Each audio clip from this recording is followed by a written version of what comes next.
안녕하십니까, 한영찬입니다. 이번 영상은 민법 기출문제 14번째 영상이고요.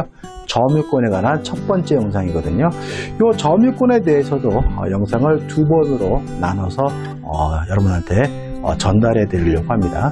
첫 번째는요, 일단 점유권에 관한 일반론에 대해서 정리하고 문제 풀어보고, 그 다음에 다음 영상에서 점유자와 회복자의 관계에 대해서 정리하고 문제를 풀어보도록 할게요. 먼저 점유권에 관한 일반론을 보죠.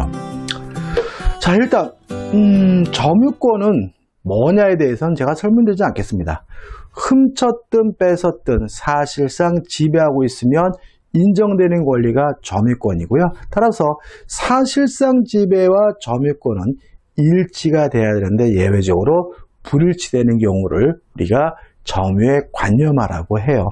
두 가지가 있겠죠. 첫째, 사실상 지배를 하는데도 불구하고 점유권이 인정되지 않기 때문에 불일치되는 경우가 있을 텐데, 이거 우리가 뭐라 그러냐면 점유 보조자라고 해요.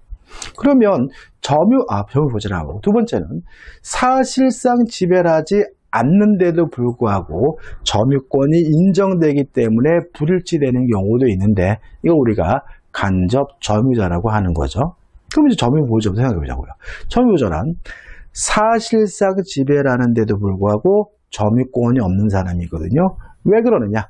타인의 지시와 명령에 따라서 사실상 지배하기 때문에 그런 거고요. 얘는 점원이나 알바생, 가정부, 파출부를 생각하시면 되고요. 내용은 사실상 지배를 하고 있기 때문에 점유보조자에게도 자력구제권이 인정이 됩니다. 그렇지만 점유권이 없기 때문에 점유권에 기한 물권적 청구권인 점유보호청구권 인정되지 않고요.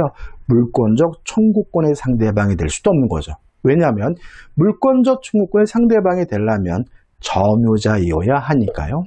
그 다음에 문제가 되는 것은 첫째, 자신의 소유물이라 하더라도 점유보조자가 될 수 있다. 다시 말하면 어린아이처럼 타인의 지시와 명령에 따라서 사실상 지배하고 있다면 점유보조자가 될 수가 있으니까 자신의 소유물, 자신의 물건에 대해서도 점유보조자가 될 수 있고요. 배우자는 점유보조자가 아니라 또 다른 점유자다. 따라서 처에게도 배우자에게도 물권적 청구권을 행사할 수 있다는 거 주의하셔야 되겠죠. 그 다음에 간접 점유자는 임대인을 생각하시면 되겠죠. 그럼 이렇게 되는 겁니다.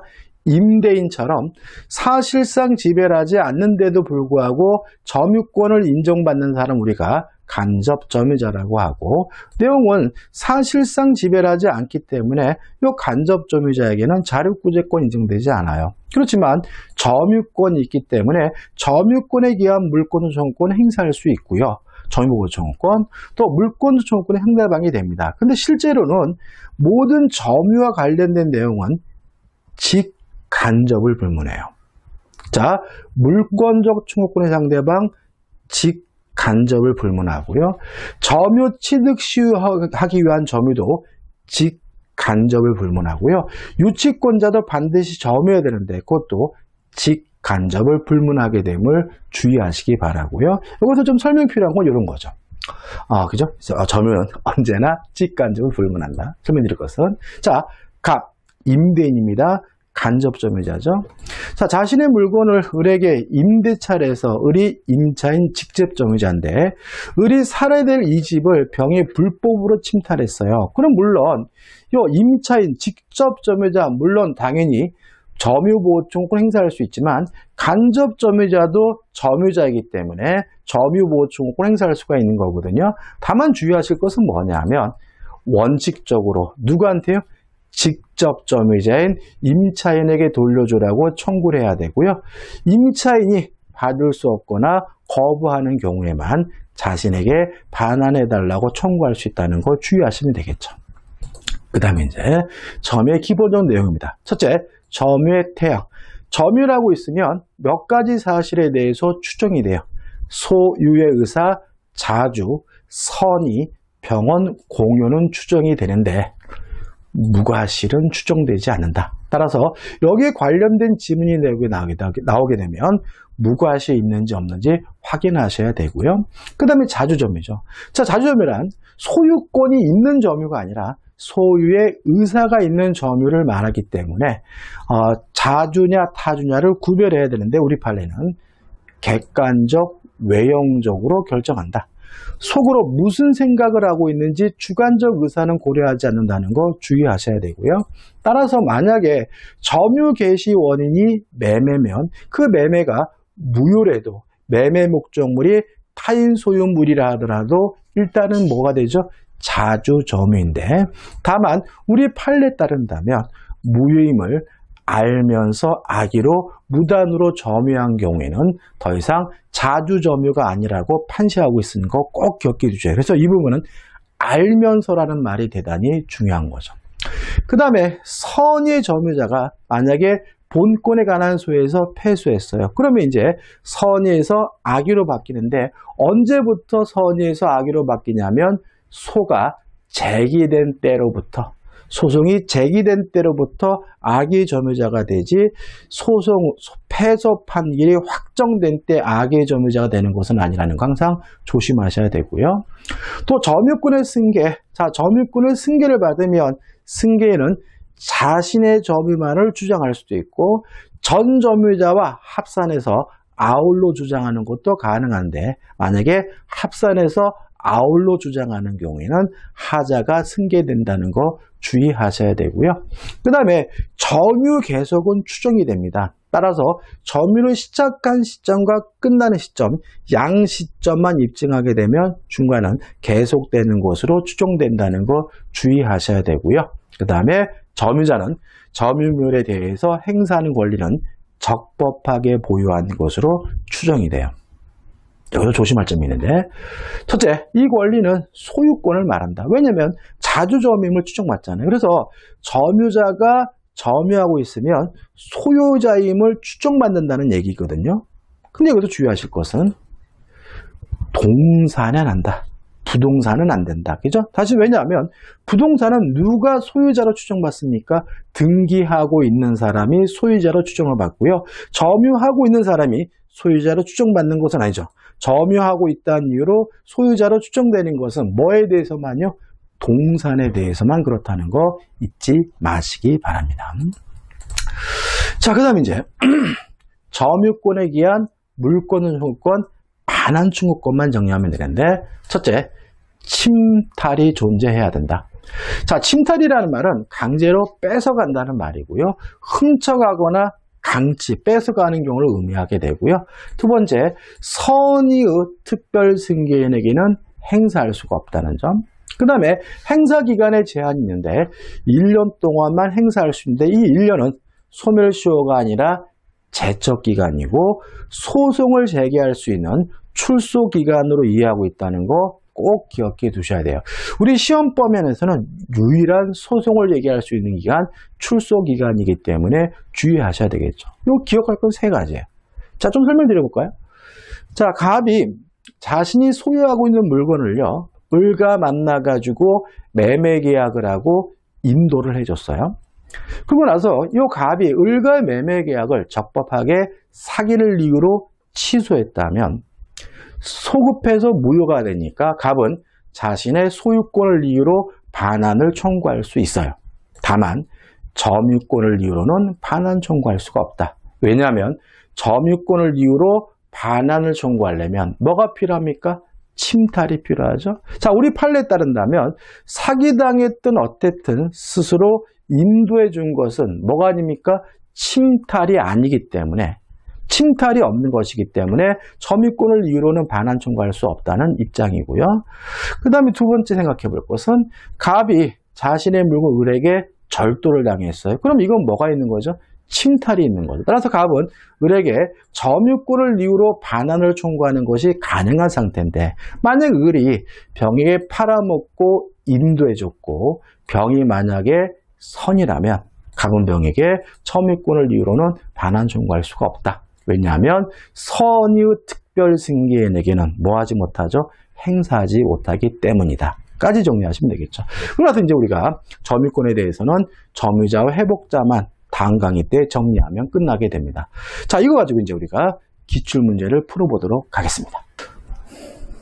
자, 점유권에 관한 기출문제를 풀어볼 건데요. 이 대표 사례 예제는 다음 영상 때 풀어볼게요. 이거는 점유자 회복자 문제니까. 자, 1번입니다. 기출 최근 문제죠. 최근 기출 문제. 점유에 관한 설명으로 틀린 것은 1번 선의의 점유자가 얻은 건물의 사용이익은 과실에 준하여 취급한다. 맞는 질문입니다. 그러니까 우리가 과실하면은 부동산의 경우에는 차임이나 지료를 떠올리셔야 되고요. 따라서 차임 지료가 과실이니까 사용이익도 과실로 평가됩니다.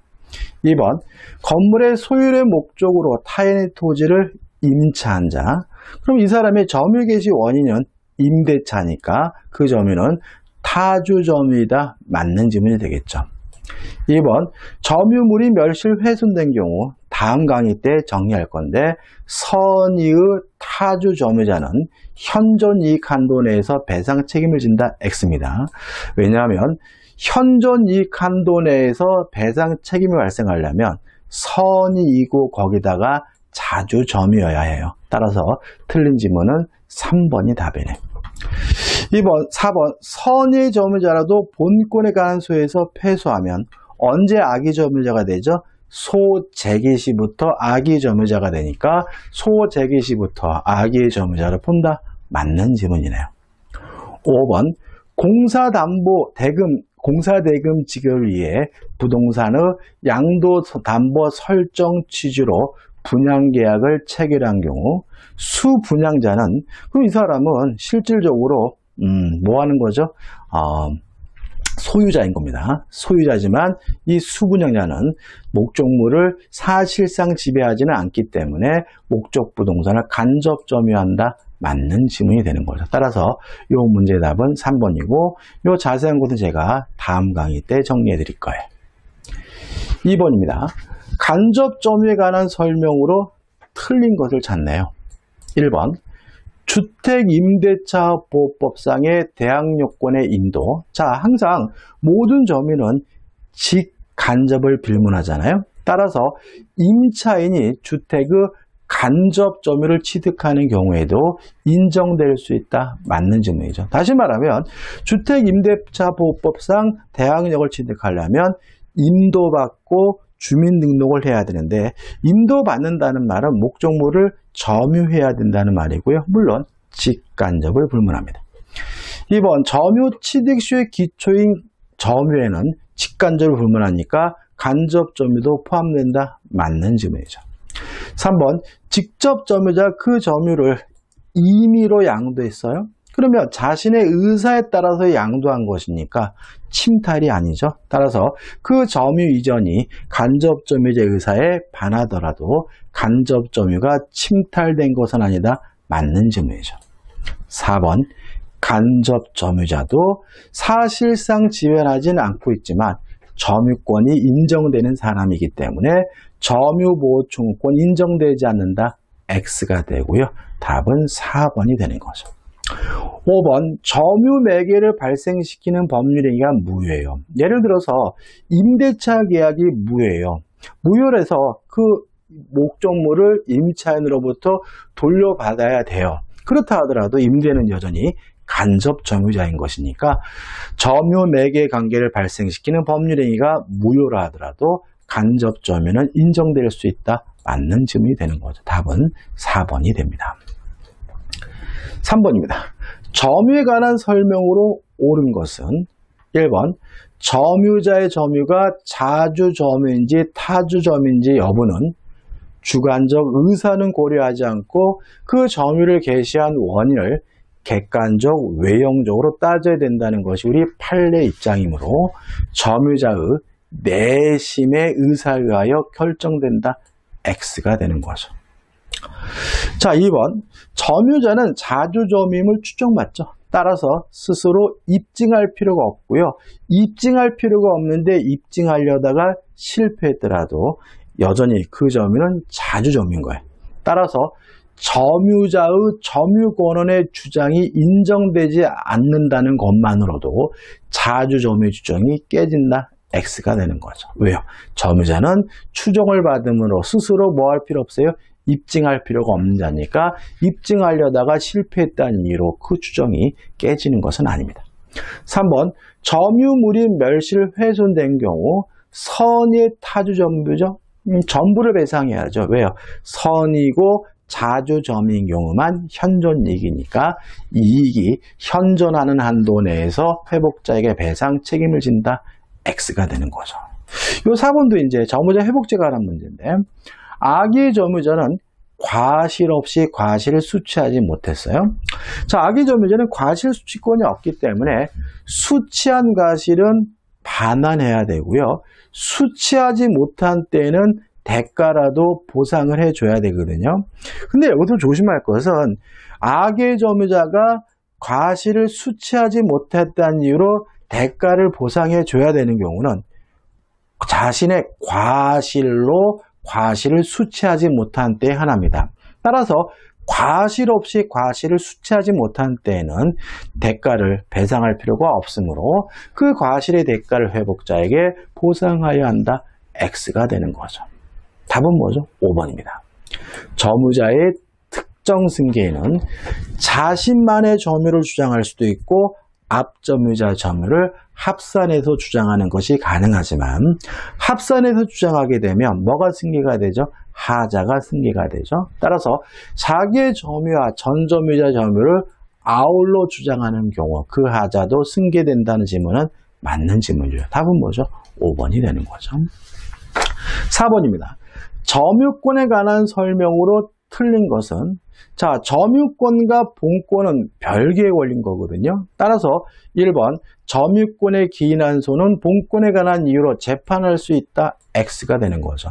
자, 점유권을 이유로 소송을 제기됐다면 판사는 점유권만 가지고 재판을 해줘야 되고요. 소유권, 본권을 가지고 재판해 줄 수는 없기 때문에 1번이 X입니다. 1번 점유자는 소유의 의사로 선의 및 평원 및 공연하게 점유한 것을 추정한다. 맞는 지문이고 이런 지문이 나오게 되면 뭐가 있는지 확인해 보시라고요. 무과실. 만약에 무과실이 들어있다면 X가 되고 이유는 무과실은 추정되지 않기 때문에 그렇죠. 3번 전후 양시에 점유한 사실이 있는 때에는 그 점유는 계속한 것을 추정한다. 맞는 지문이죠. 4번 점유자가 점유물에 대하여 행사하는 권리는 적법하게 보유하는 것 추정한다. 이것도 법조문 그대로죠. 맞는 지문이죠. 5번 전세권, 임대차, 기타의 관계로 타인으로 하여금 물건을 점유하게 한 자는 그럼 이 사람은 사실상 지배하지 않는데도 불구하고 점유권을 갖게 되고요. 이 사람 우리가 뭐라 그러죠? 간접 점유자라고 하니까 간접으로 점유권이 있다. 맞는 지문이고 답은 뭐죠? 1번이 됩니다. 5번입니다. 민법상 점유에 관한 설명으로 틀린 것은 점유자는 평온 공연하게 점유한 것 추정한다. 맞죠? 뭐가 없으니까요? 무과실이 없으니까요. 2번 매매 계약을 원인으로 토지 소유자로 등기한 자는 통상 이전 등기를 할 때 그 토지를 인도받아 점유한 곳으로 포해야 한다. 이것도 기본적으로 맞는 질문이죠. 그러니까 통상적으로 우리가 보통 등기할 때 인도도 받게 되기 때문에 그런 거겠죠. 3번 점유자가 점유물에 대하여 행사하는 권리는 적법하게 보유한 것으로 추정한다. 물론 뭐죠? 맞는 질문이고 4번입니다. 악의 점유자는 그의 잘못 없이 과실을 훼손 또는 수취하지 못한 때에도 그 과실의 대가를 보상하여야 한다. X죠. 수취하지 못했다는 이유로 그 과실에 대해서 대가를 보상해야 되는 경우는 수취하지 못한 것에 대해서 뭐가 있는 경우죠?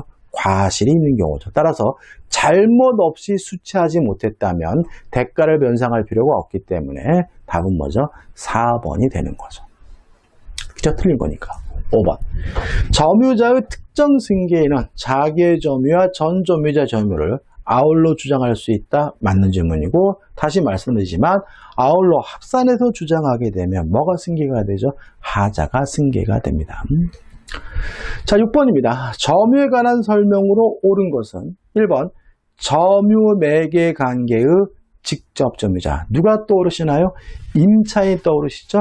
임차인은 뭐죠? 타주점이니까 타주점유자이다. 맞는 지문이고요. 답은 뭐죠? 1번이 되는 거죠. 2번, 점유자는 소유의 의사로 과실 없이 점유한 것으로 추정된다. X죠. 소유의 의사, 자주 점유는 추정되지만 무과실은 추정되지 않습니다. 답은 그래서 뭐죠? 2번이 되는 거죠. 3번, 갑이 을로부터 임차한 건물이에요. 그러면 여기서 갑이 간접 점유자고 을이 직접 점유자겠죠. 근데 문제는 을의 동의업, 죄송합니다. 다시 할게요. 갑이 을로부터 임차한 건물이니까 을이 간접 점유자고 갑이 뭐죠? 직접 점유자겠죠. 근데 을의 동의 없이 병에게 전대를 했어요. 그러면 병이 사실상 지배하고 있으니까 병만이 직접 점유자고, 이제는 갑도 을도 모두 뭐가 되냐면 간접 점유자가 되거든요. 따라서 을만이 간접 점유자이다. X. 누구죠? 갑도 이제 간접 점유자가 되는 거죠. 4번, 갑의 을과 명의 신탁 약정에 따라 자신의 부동산 소유권을 을 명의로 등기한 경우, 그러면 이 을은 이름만 빌린 사람이잖아요. 따라서 명의 수탁자가 점유하고 있더라도 그의 점유는 당연히 자주가 아니라 타주 점유일 테니까 을의 점유는 자주 점유이다. X가 되는 거죠. 자, 5번을 좀 조심하셔야 되는데, 좀 문제 좀 마음에 안 들게 되는데, 자, 보세요. 토지를 매수했어요. 자주 점유죠. 근데 만약에 등기된 명적을 초과했어요. 그러면 매도인 게 아니잖아요. 그럼 초과하는 부분에 대해서는 타인 소유물이에요. 그래도 일단은 무슨 점입니까? 자주점인데, 문제는 단순히 초과한 것이 아니라 면적을 상당히 초과했어요. 그렇다면 면적을 많이 초과했다면 그 토지가 매도인 게 아니라 남의 땅임을 뻔히 알았다고 봐야 하므로, 이때는 알면서 무단으로 점유한 거기 때문에 더 이상 자주점유가 아니라 타주점유라는 사실이 판례입니다.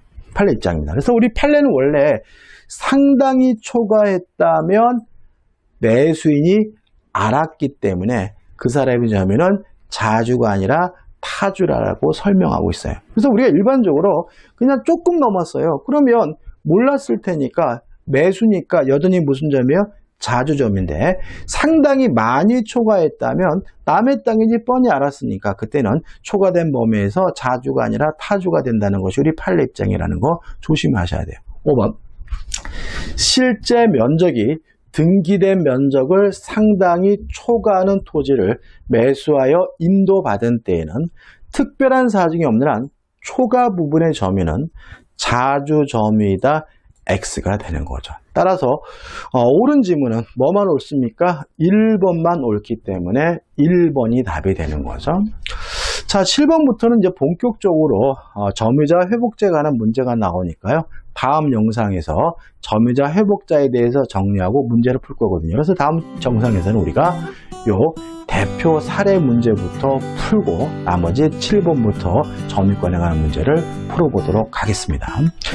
자, 이번 영상은요, 여기까지고, 이 영상이 도움이 되셨다면 구독, 좋아요 부탁드리겠습니다. 고맙습니다.